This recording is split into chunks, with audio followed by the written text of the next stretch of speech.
स्वागत है PTC news में सारे दर्शकों का। मैं हरप्रीत सिंह एक खास खबर एक चंगी खबर लैके तुहाडे सामने एक बार फिर तो हाजिर हाँ। दुनिया भर दे विच वसदे नानक नाम लेवा सिखां दे लई एक खुशखबरी है।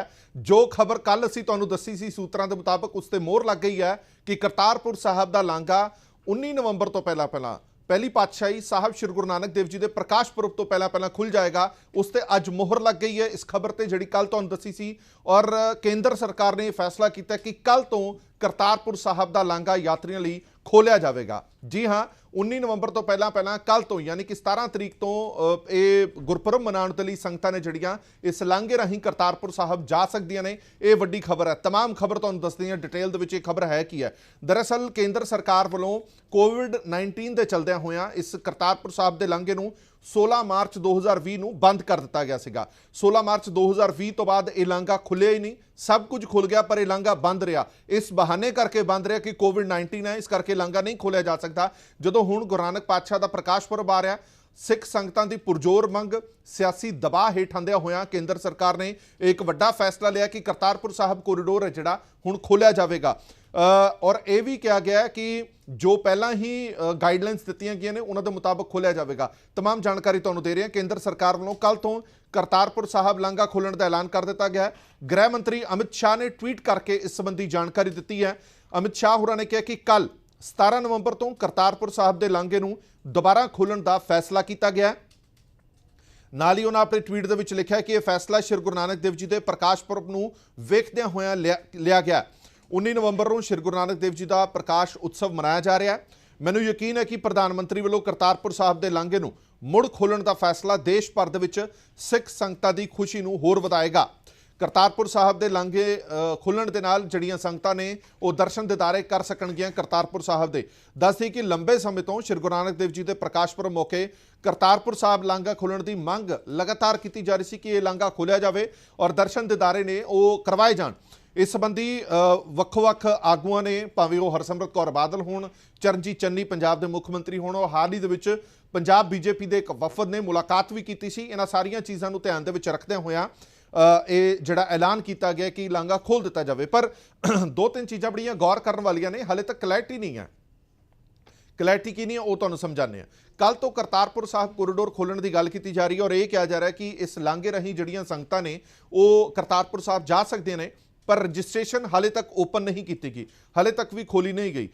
दरअसल एक पोर्टल स्पैशल पोर्टल बनाया गया सीगा केंद्र सरकार वालों कि किसी ने भी जे करतारपुर साहब के लांघे राहीं करतारपुर साहब जाना तो पहला थोड़ी रजिस्ट्रेशन होएगी, फिर पुलिस वेरीफिकेशन होएगी, फिर तुसी जा सकते हो जिन्हां दे कोल पासपोर्ट नहीं। पर हाले तक कोई क्लैरिटी नहीं दी गई, ना तो रजिस्ट्रेशन ओपन हुई ने। जे कल किसी ने जाना तो किवें जा सकता है?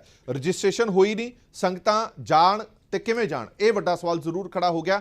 नाल ही ना तो ये हाले तक क्लीयर किया गया कि कोविड प्रोटोकॉल ने जिहड़ा वो किस तरह का फॉलो होना है। एक प्रैस नोट के जरिए ये जरूर कहा गया कि कोविड प्रोटोकॉल नूं फॉलो करना पेगा, पर यह नहीं दस्सिया गया कि RT-PCR की जरूरत पेगी, दोवें डोज की जरूरत पेगी, क्योंकि पाकिस्तान जिहड़ा जत्था हर साल जाता है गुरु नानक पातशाह का प्रकाश पुरब मनाउण दे लई SGPC की अधीनगी हेठ, उस जत्थे दे लई ये शर्तां रखियां गईयां ने, या तो दोवें डोज लगियां होणियां जरूरी ने या फिर 48 घंटे पहले का RT-PCR चाहिए।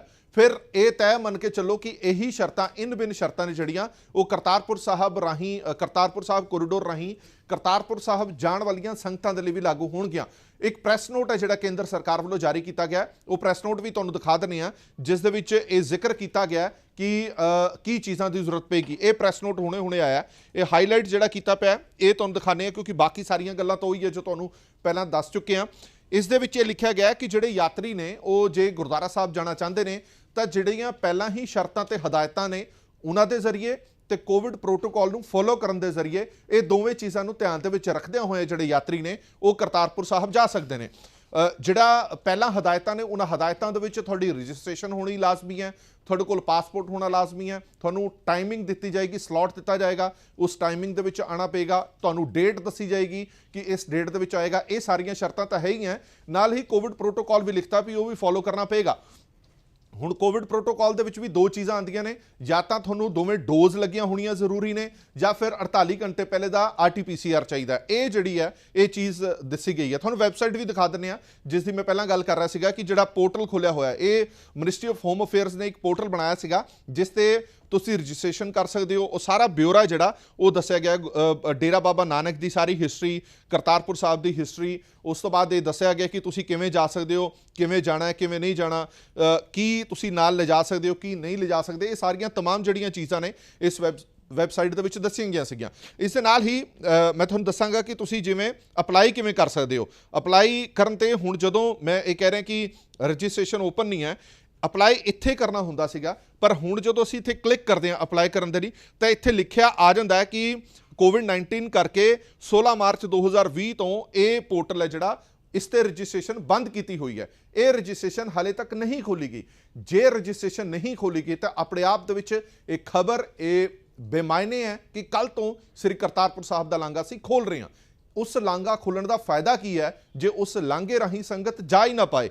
ਹਾਲੇ ਤੱਕ ਤੁਹਾਡੀ ਰਜਿਸਟ੍ਰੇਸ਼ਨ ਓਪਨ ਨਹੀਂ ਹੋਈ, ਫਿਰ ਤੁਸੀਂ ਸੰਗਤ ਨੂੰ ਕਿਵੇਂ ਭੇਜੋਗੇ ਪਾਕਿਸਤਾਨ? ਇਹ ਇੱਕ ਅਹਿਮ ਸਵਾਲ ਜ਼ਰੂਰ ਖੜਾ ਹੁੰਦਾ ਹੈ ਔਰ ਉਮੀਦ ਹੈ ਕਿ ਸ਼ਾਮ ਹੁੰਦੇ ਹੁੰਦੇ ਤੱਕ ਇਹ ਵੀ ਕਲੈਰਿਟੀ ਆ ਜਾਏਗੀ ਕਿ ਰਜਿਸਟ੍ਰੇਸ਼ਨ ਕਦੋਂ ਓਪਨ ਕਰ ਰਹੇ ਨੇ, ਕਦੋਂ ਸੰਗਤਾਂ ਰਜਿਸਟਰ ਕਰਕੇ ਆਪਣੇ ਆਪ ਨੂੰ ਉੱਥੇ ਜਾ ਸਕਦੀਆਂ ਨੇ, ਔਰ ਇਸ ਤੋਂ ਇਲਾਵਾ ਕੋਵਿਡ-19 ਦੇ ਪ੍ਰੋਟੋਕੋਲ ਕੀ ਰਹਿਣਗੇ। ਇਹ तमाम ਜਾਣਕਾਰੀਆਂ ਜਦ ਤੱਕ ਨਹੀਂ ਆਉਂਦੀਆਂ ਤਦ ਤੱਕ ਸੰਗਤਾਂ ਨਹੀਂ ਜਾ ਸਕਣਗੀਆਂ ਪਾਕਿਸਤਾਨ, ਕਿਉਂਕਿ ਪਹਿਲੀ ਸ਼ਰਤ ਇਹ ਰੱਖੀ ਗਈ ਹੈ ਕਿ ਤੁਹਾਡਾ ਰਜਿਸਟਰ ਹੋਣਾ ਬੜਾ ਜ਼ਰੂਰੀ ਹੈ, ਰਜਿਸਟ੍ਰੇਸ਼ਨ ਬੜੀ ਜ਼ਰੂਰੀ ਹੈ। ਬਿਨਾਂ ਰਜਿਸਟ੍ਰੇਸ਼ਨ ਤੁਸੀਂ ਕਰਤਾਰਪੁਰ ਸਾਹਿਬ ਦੇ ਲਾਂਘੇ ਤੋਂ ਕਰਤਾਰਪੁਰ ਸਾਹਿਬ ਨਹੀਂ ਜਾ ਸਕਦੇ ਔਰ ਰਜਿਸਟ੍ਰੇਸ਼ਨ ਹਲੇ ਹੋ ਨਹੀਂ ਰਹੀ। ਸਿਰਫ ਇਹ ਬਿਆਨ ਦੇ ਦੇਣਾ ਕਿ ਕੱਲ ਤੋਂ ਅਸੀਂ ਲਾਂਘਾ ਖੋਲ ਰਹੇ ਹਾਂ, ਪਰ ਉਸ ਲਾਂਘੇ ਰਾਹੀਂ ਸੰਗਤ ਕਿਵੇਂ ਜਾਏਗੀ ਇਹ ਇੱਕ ਵੱਡਾ ਸਵਾਲ ਹਲੇ ਵੀ ਖੜਾ ਹੋਇਆ। ਕੇਂਦਰ ਸਰਕਾਰ ਇਸ ਤੇ ਜਵਾਬ ਦੇਵੇ ਜਾਂ ਇਸ ਪੋਰਟਲ ਨੂੰ ਦੁਬਾਰਾ ਚਾਲੂ ਕੀਤਾ ਜਾਵੇ, ਇੱਥੇ ਰਜਿਸਟ੍ਰੇਸ਼ਨ ਦੁਬਾਰਾ ਚਾਲੂ ਕੀਤੀ ਜਾਵੇ। ਇਸ ਦਾ ਸਾਰਿਆਂ ਨੂੰ ਇੰਤਜ਼ਾਰ ਰਹੇਗਾ। ਦੇਸ਼ ਦੁਨੀਆ ਦੀ ਬਾਕੀ ਖਬਰਾਂ ਲਈ ਬਣੇ ਰਹੋ PDC ਨਿਊਜ਼ ਨਾਲ। ਧੰਨਵਾਦ।